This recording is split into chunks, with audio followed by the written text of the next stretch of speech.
Vivo is not a stranger to introducing affordable mid-range smartphones. In 2020, their budget and mid-range devices sales helped them reach the top spot. You can check out our website regarding that specific news. Now, there's no surprise there because their smartphones are easily among the brands that are accessible online and brick and mortar stores throughout the country. Today, we're reviewing the Vivo Y31. As mentioned in my article last January, this isn't the first Y31 since Vivo introduced this, or not actually this, but the older version of this in 2015. In terms of hardware specifications, you can now see the specs we've prepared for you. So if you're into specs and everything, enjoy looking at this one. Now, Vivo included as much as they could inside the retail box of the Vivo Y31. This means that you're getting an 18 watts charger, Type-C to Type-A connector or cable, and also a SIM ejector tool, earphones with 3.5mm headphone jack, a silicone case, and a couple of documentation. You know, it would be easier for you to picture the Vivo Y31 by simply comparing it with the Vivo V20 SE. The devices look roughly similar, as you can see, except for the layout of the camera bump. There's no denying that Vivo's design footprint are present in both devices. The Vivo Y31 is bigger and heavier than the Vivo V20 SE. Now, in terms of design, while having a premium look was not actually affected, I find the Vivo V20 SE looked better and sleeker on various levels. I'll get into more details later as I go through with the design and also in performance. Okay, so the display looks gorgeous, but not as great as the one on the Vivo V20 series. It doesn't look actually bad, but the colors appear a little bit bland than how colors are presented on my V20 SE. Now, the Vivo Y31 has a fingerprint sensor on the right side, which also doubles as a sleep and wake button. You can find the volume rockers just above it. And just so you know, guys, this ports a Type-C port, and beside it are the speakers, also the microphone, and the 3.5mm jack. There's also a secondary microphone at the top for noise cancelling purposes, and a tri-cut SIM tray, which the one can be used to mount your micro SD card.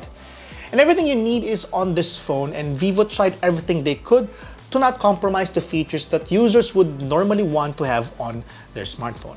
Now, in terms of actual physical experience, you can easily use and play around with this phone with just one hand. It's made of plastic but does not feel flimsy at all.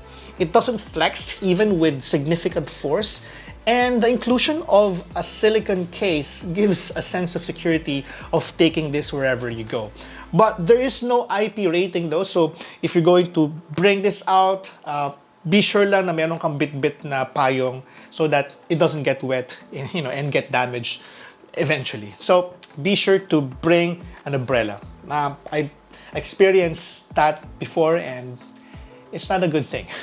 Now, before we get into the actual performance, the Y31 is powered with one of the latest Qualcomm Snapdragon processors, the Snapdragon 662. And based on my full artificial benchmark, the phone managed to stay on par with other mid-range SoC, but with better multi-core performance. Now, this means that when you play games that would normally require more processors to perform optimally, the Vivo Y31 can push itself to use all cores it has to give you a better gaming experience. The overall performance, however, isn't anything you'll be surprised at, and honestly, it just worked as expected. And its slightly steep price in contrast with the performance it offers may not be something that would make you consider to buy it. But don't get me wrong, I like the phone, I really do, but at its price, I might go with the Vivo V20 instead.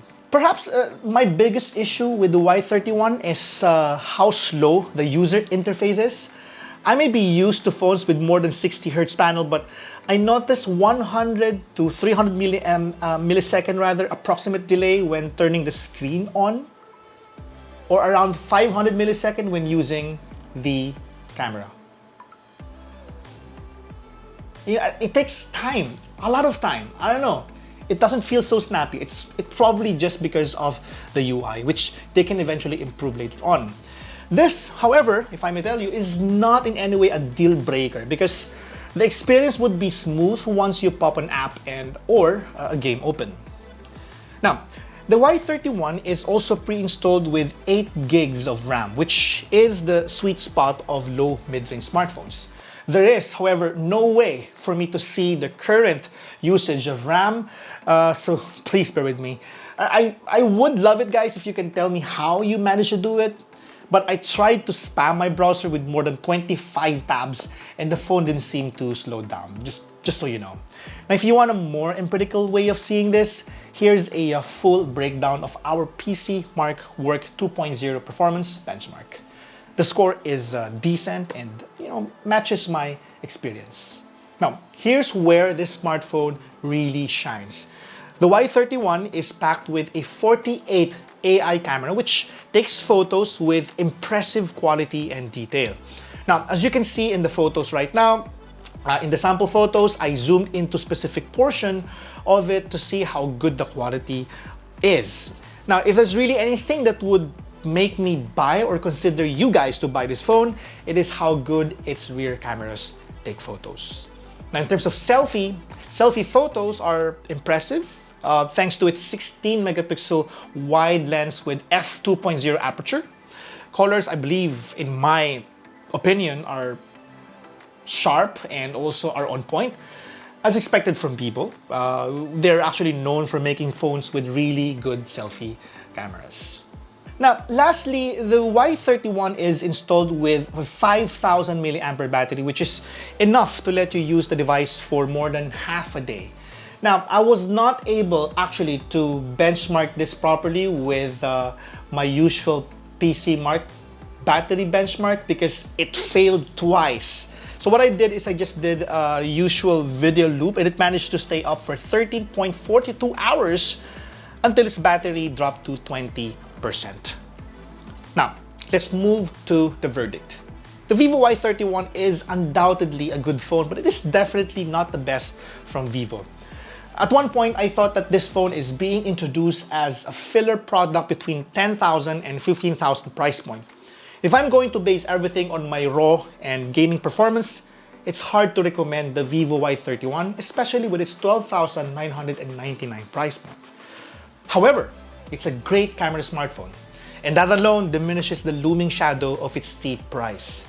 This alone can be a huge merit for me to recommend this phone to consumers who consider this feature a need rather than just a want. I hope this review gives you the information you need before buying or not buying this device. Be sure to check the review of our friends in the Tech Mob community. I believe they already posted it.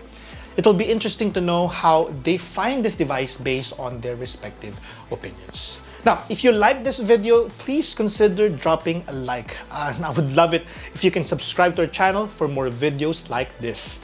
This has been Gian. Catch you in the next one.